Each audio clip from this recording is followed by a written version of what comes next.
আসলে উনি একেবারে মানে এমন মিথ্যা কথা বলছে আমার বিশেষ করে আমি তো নিজেও টিচার মানুষ, টিচাররা তো একটু মিথ্যা কথা একটু কম বলে। কারণ উনি খাড়ার উপরে এরকম মিথ্যা কথা বলবে এটা আসলে আমি ভাবতেও পারতেছি না। আমার আমার আমি কীভাবে ছেলেদের সামনে আসলে মুখ দেখাবো যে ছেলেরা উনি এইভাবে ইউটার্ন নিবে। উনি একটা শিক্ষক মানুষ, ঢাকা ইউনিভার্সিটির শিক্ষক উনি, মানে একটা আমার দেশের সর্বোচ্চ বিদ্যাপীঠের একজন মানুষ। উনি এইভাবে মিথ্যা কথা বলবে এটা আসলে আমরা আসলে মানতে পারতেছি না। আমার মানাটা আসলে মানে কীভাবে মানবে এটা আমার বলার মতো না যে উনি কী বলে আসলো আর উনি এসে কীভাবে ইউটার্নটা নিল। আমি তো জানি আমার দুইটা প্লেয়ার কোমাতে চলে গেছিলো, সে 5 দিন ধরে কোথায় বলে হারাই গেছিলো। তারে যে আমরা ওই যে টুর্নামেন্টে মাঠে ফিরে আনতে পারছি ওইটাই বেশি। আমার মনে হয় এটাই সবচেয়ে বড় সাকসেস কোচিংয়ে আমার জীবনে, দেশে মাঠে আসছে এসে আবার রান করছে। একটা মানুষ তো অনেক বছর ধরে স্বপ্ন দেখে একটা ওয়ার্ল্ড কাপ খেলবে, ঠিক আছে। শুধু এখানে তো টাকা পয়সা তো একটা ফ্যাক্টর, ওইটা একটা ছোট ফ্যাক্টর। কারো আসলে যে ওয়ার্ল্ড কাপটা সারাটা জীবন স্বপ্ন দেখে আসছে সে একটা ওয়ার্ল্ড কাপ খেলবে। দেখুন আমি দেশের সাথে আমিও অনেক কিছু স্যাক্রিফাইস করতে রাজি আছি, ছেলেরাও করবে রাজি আছি। বাট আমি কি ছেলেটার উপরে হাতটা বুলাই দিছি, বাবা তোমরা খেলতে পারতেছো না এই কারণে একটু সুন্দরভাবে কমিউনিকেশন করে আমার মনে হয় তাহলে কি অনেক কিছু মানা যায়।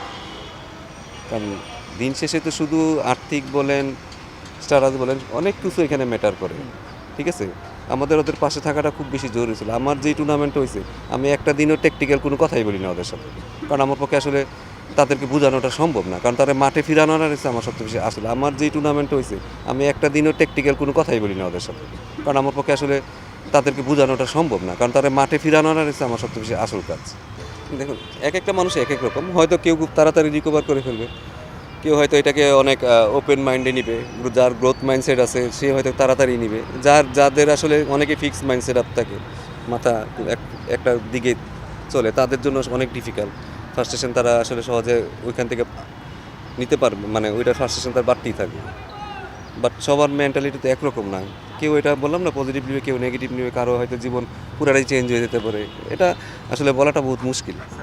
না না দেখুন দিন শেষে ক্রিকেট বলে তো আর লেখা থাকে না এটা ওয়ানডের বল আসতেছে, এটা টি-20 বল আসতেছে, এটা টেস্টের বল আসতেছে, লেখা থাকে না। বল চেয়েছে তো ব্যাটসম্যান রিয়াক্ট করে, ব্যাটসম্যান খেলে। তো যে পারে সে সফল হইতে পারে, ঠিক আছে। আমাদের মনে হয় মাঝে মাঝে আমরা গোলাই ফেলি আসলে। কি জানো সাদমান খেলতে পারবে না সাদা বলে, ঠিক আছে, ও শুধু এক ফর্মেটই খেলবে, 1 বছর পর পর একটা করে টেস্ট খেলবে আর ওর কাছে আমরা 100 আশা করবো আর ও রান করবে।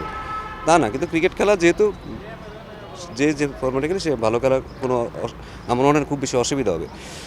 বাট হয় কি এক্সপিরিয়েন্স একটা বড় ফ্যাক্টর। একটা 5-6টা ছেলে যারা 200 বা 150 ওয়ানডে খেলছে তারা জানে আসলে প্রতিটা মুভমেন্টে কী করতে হয়।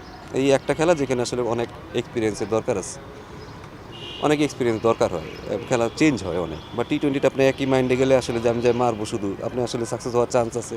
টেস্টে যেটা আমি শুধু একটা শটে খেলবো, সারাদিন আর কোনো শর্টস খেলবো না, ওইখানেও আপনি মানায় নিয়ে সাকসেস হওয়ার চান্স আছে। ওয়ানডেতে কি সবসময় খেলাটা চেঞ্জ হয়, এখানে এক্সপিরিয়েন্স অনেক বড় ম্যাটার করে, ঠিক আছে। কারণ এইখানে আমাদের আসলে 5টা-6টা প্লেয়ার অনেক দিন ধরে খেলছে, এই জায়গাটা তো আসলে ভ্যাকেন্ট, মানে এই জায়গাটা ভ্যাকেন্ট আছে। এখন যারা খুব দ্রুত আসবে তারা যেন তাড়াতাড়ি এই এক্সপিরিয়েন্সটা ধরে ফেলতে পারে।